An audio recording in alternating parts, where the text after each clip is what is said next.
বৌদি। প্রসঞ্জিৎ, কোথায় ছিলিস শালা তুই?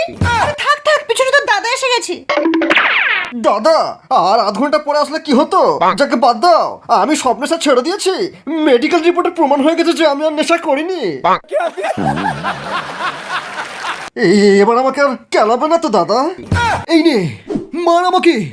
আমি তো ঠিক যেভাবে মেরে পাছে দুটো লাল করেছিলাম, তুই ঠিক সেভাবে মেরে আমার পাছে দুটো লাল করে দে। মার মার।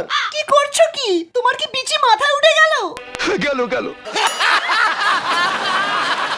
গুটকা খাওয়ার কম্পিটিশন জিতে এই মেডেলটা তুমি পেয়েছিলে ঠাকুরপো। তাই তো আজ ওই নেশাটা ছাড়তে পারেনি। তার মানে এখনো তুই বিমল খাচ্ছিস?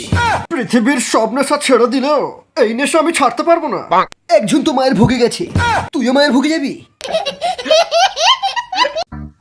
ও পকেটের মানি ব্যাগে আসতো ঘরের মাঠ, খাওয়াবো একটা বিড়ি দুবেলা ডাল ভাত।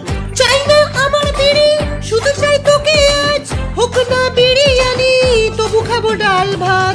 আমি তোর ভাতার, আমি তোর ভাতার, আমি তোর ভাতার, বাকি সব বেকার বেকার বেকার। এ কোথায় এসে পড়লাম রে বাবা? এই গ্রামে একটাও বিড়ির দোকান নেই, কেউ একটা বিড়িও শেয়ার করছে না। বিড়ি না খেলে আমার হাগু শক্ত পাথরের মতো হয়। অভি, এই অভি, হাক দে দে। অভি, কি হলো কি? মালকড়ি বেরোচ্ছে না, একটা বিড়ি চাই। কি করব? কানের ধারে বকিস না, এক্ষুনি গুছুড়ে মারবো। আমার অনেক বড় ভুল হয়ে গিয়েছে বাহু। তোর মা বলেছিল তোকে কেশরওয়ালা দুধ দিতে, আর আমি কেশরের জায়গায় দুধে বিমল ঢেলে দিয়েছি। ওই অজয় দেবগনের কথা শুনে আমার মাথা খারাপ হয়ে গিয়েছিল। মামা আমাকে একটা বিড়ি খাওয়াবে? এই নে তুই আমারটা ধরে, মানে আমার ছুরিটা ধরে বস, আমি এক্ষুনি বিড়ি আনছি।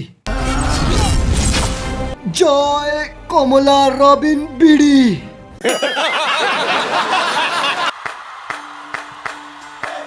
আট সালা, এই আমার বয়ফ্রেন্ড হবে।